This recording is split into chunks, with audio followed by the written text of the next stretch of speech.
बिस्मिल्लाहिर्रहमानिर्रहीम अस्सलाम वालेकुम वाज़ा सामीन, आज की वीडियो में हम किस्त नंबर 133 का मुख्तसर अहवाल आपके सामने रखेंगे और किस्त नंबर 134 के पहले ट्रेलर के बारे में भी बात करेंगे कि आने वाली किस्त में क्या होने वाला है, कैसे याकूब बे की हर चाल कामयाब होती चली जा रही है और लेफ के किला फतह करके उस्मान बे के हवाले कर देना क्या ये भी किसी चाल का हिस्सा हो सकता है। वाज़ा सामीन, उस्मान बे के किले में बोरान अल्प पर हमला किसने किया और क्या बोरान अल्प खुद को इस हमले से बचा पाएंगे, और दूसरी तरफ उस्मान बे के अपने महल में जासूसों की बढ़ती हुई तादाद को वो कैसे खत्म कर पाएंगे। और साथ ही साथ आपको बताएंगे कि बेज़ंतीनी बड़े दुश्मन की आमद भी हो चुकी है, वो कौन है इसके बारे में भी बात करेंगे और क्या मालहुन खातून सादत खातून की चालों को नाकाम कर पाएगी। सबसे पहले बात करते हैं किस्त नंबर 133 के बारे में, जिसमें एक बार फिर याकूब बे को अपनी तमाम चालों में कामयाब होते देखा जा सकता है, जबकि उस्मान बे को हर तरफ से नाकामी और मुज़ाहमत का सामना करना पड़ रहा है। अब आप लोग सोच रहे होंगे कि ऐसा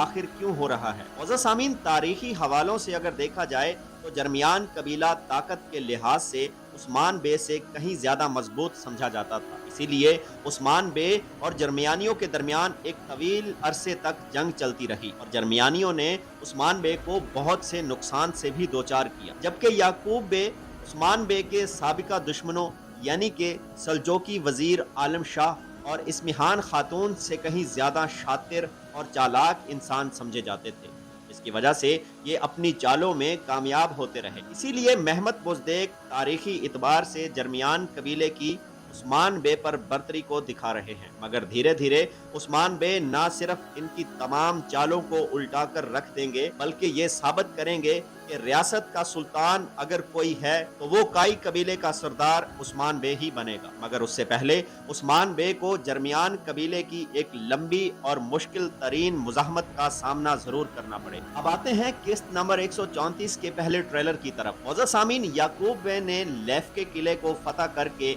एक बार फिर उस्मान बे की साख को बहुत नुकसान पहुंचाया और दीगर कबाइल सरदारों के सामने ये भी कह डाला कि आप तो जहाद समझकर फतुहात हासिल करने वाले इंसान थे, तो फिर इन डाकुओं यानी कि संजक्सस के साथ मिलकर लूटमार करने को जहाद कैसे कहते हो। जब उस्मान बे किले से निकलने लगे तो याकूब बे ये बोले कि मैं लेफ के किला आपके हवाले करता हूँ। कि ये बात करते वक्त याकूब बे का चेहरा उस्मान बे की तरफ था। तो हमारे तमाम सामीन यही समझ रहे होंगे कि शायद याकूब बे ये किला उस्मान बे को दे देंगे। अगर कुछ देर के लिए इस बात को ठीक समझ लिया जाए तो फिर याकूब बे के इस काम के पीछे भी कोई ना कोई साजिश जरूर होगी। वो साजिश ये भी हो सकती है कि याकूब बे दीगर सरदारों को ये जाहिर करना चाहते हैं कि देखो मैं फतुहात हासिल करके अपने सरदारों को हिस्सा दे रहा हूँ और मैं ही सुल्तान बनने के लायक हूँ, या फिर ऐसा करने का मकसद भी उस्मान बे की साख को नुकसान पहुंचाना ही होगा। मगर हमारे ख्याल से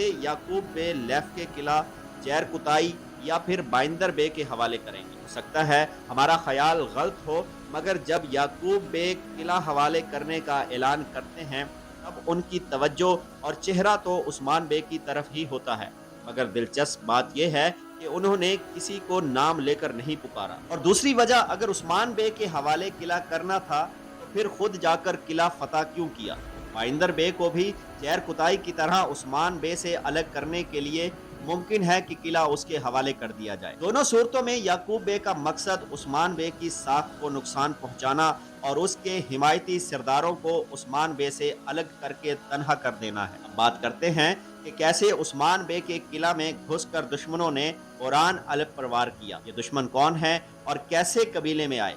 मौजूद सामीन, ट्रेलर में उस्मान बे जिन ताजरों को बेज़ंतीनी हमले से बचाते हैं और फिर इनको अपने किले में आने का बोलते हैं, असल में वही जासूस हैं और वो ताजरों के भेस में उस्मान बे की हमदर्दी का फायदा उठाकर अपना काम दिखाएंगे। जहां तक हमारा ख्याल है ये ताजर नजर आने वाला शख्स बेज़ंतीनियों का वही खतरनाक उस्ताद है जिसके बारे में किस्त नंबर 132 में बेसिलियोस ने बोला था कि उस्ताद के आने से पहले पहले तमाम काम सर अंजाम देने होंगे। मौजूद सामीन, जिस तरह से बोरान अल्प पर हमला किया गया है इसके बाद बोरान अल्प शदीद तरह से जख्मी नजर आते हैं, मगर वो बच जाएंगे। मौजूद सामीन, वेसिलियोस और उसके जासूस साथियों का यूं भेस बदल कर उस्मान बे के किले में मौजूद होना عثمان بے کے لیے ایک بہت بڑا سوالیہ نشان، اور پھر اب تاجروں کی شکل میں نئے جاسوسوں کا آنا بھی خطرے سے خالی نہیں ہے۔ اس نمبر 134 میں ان کا خاتمہ ہو پائے گا؟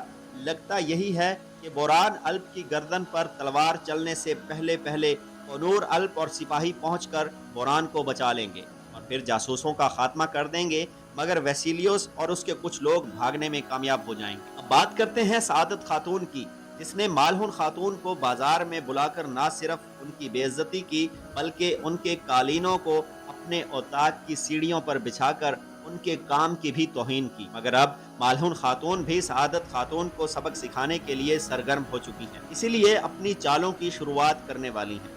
جبکہ سعادت خاتون نے پہلے ہی مالہن خاتون کے قافلے پر حملہ کرنے کا بول دیا ہے تاکہ کائی قبیلے کا سامان بازار میں نہ پہنچ پائے۔